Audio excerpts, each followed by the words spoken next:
Hello dears, എല്ലാവർക്കും ജാനകിയുടെയും അബിയുടെയും വീട് പുത്തൻ പ്രൊമോ വിശേഷങ്ങളിലേക്ക് സ്വാഗതം. അപ്പൊ ഇന്നത്തെ ഒരു പ്രൊമോയിലുണ്ടല്ലോ, നമ്മുടെ തമ്പി വന്ന് നമ്മുടെ സൂര്യനെ ഭയങ്കരമായിട്ട് ഭീഷണിപ്പെടുത്തുവാട്ടോ. നീ മരിക്കോടാ, നിന്റെ മരണമാണ് എനിക്ക് കാണേണ്ടതെന്നൊക്കെ പറഞ്ഞ് ഭയങ്കര ഭീഷണിയാണ്. അപ്പൊ നമ്മുടെ സൂര്യൻ പറയുന്നുണ്ട്, വീണ്ടും ഉദിക്കുന്നതിന് മുമ്പുള്ള അസ്തമയമാടാ ഇതെന്നൊക്കെ പറഞ്ഞ് നമ്മുടെ സൂര്യൻ വിട്ടുകൊടുക്കുന്നില്ല കേട്ടോ. ഭയങ്കര ഡയലോഗ് അടിക്കുന്നുണ്ട്. ശേഷം നമ്മുടെ സൂര്യയുടെ കയ്യൊക്കെ ഇങ്ങനെ അനങ്ങാൻ പോകുന്നൊരു രംഗവും നമുക്ക് കാണുവാൻ സാധിക്കുന്നുണ്ട്. അപ്പൊ തമ്പിയാണെങ്കിൽ നമ്മുടെ അളകാപുരിൽ ചെന്ന് നമ്മുടെ പ്രഭാവതിയെ കുറച്ചിട്ട് കുത്തി മറിക്കുന്നുണ്ട് കേട്ടോ. എന്നുവെച്ചാൽ പ്രഭാവതിയോട് പറയുന്നുണ്ട്, പ്രഭാവതി ഇപ്പോൾ ഒന്ന് പിടിമുറുക്കിയാൽ ആ വീട് പ്രഭാവതിയുടെ കയ്യിലിരിക്കും. പിന്നീട് നമ്മുടെ ജാനകിനെയും അമ്മയെ ആ വീട്ടിൽ നിന്നും എങ്ങനെയും പുറത്താക്കണം എന്നൊക്കെ പറഞ്ഞ് നമ്മുടെ തമ്പി ഇങ്ങനെ നമ്മുടെ പ്രഭാവതി ഉപദേശിക്കുകയാണ്. പ്രഭാവതിയാണെങ്കിൽ അതൊക്കെ ഇങ്ങനെ അച്ചിട്ട് കേൾക്കുന്നുണ്ട് കേട്ടോ.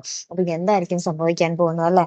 എന്തായാലും കാത്തിരുന്നതിനെ കാണാം കേട്ടോ. അപ്പോൾ ഇതുപോലുള്ള പ്രൊമോ റിവ്യൂസിനും എപ്പിസോഡ് റിവ്യൂസിനും ഒക്കെ നിങ്ങൾ മറക്കാതെ ചാനൽ സബ്സ്ക്രൈബ് ചെയ്യുക. അടുത്തൊരു വീഡിയോ വരുന്നത് വരയ്ക്കും ഗുഡ് ബൈ.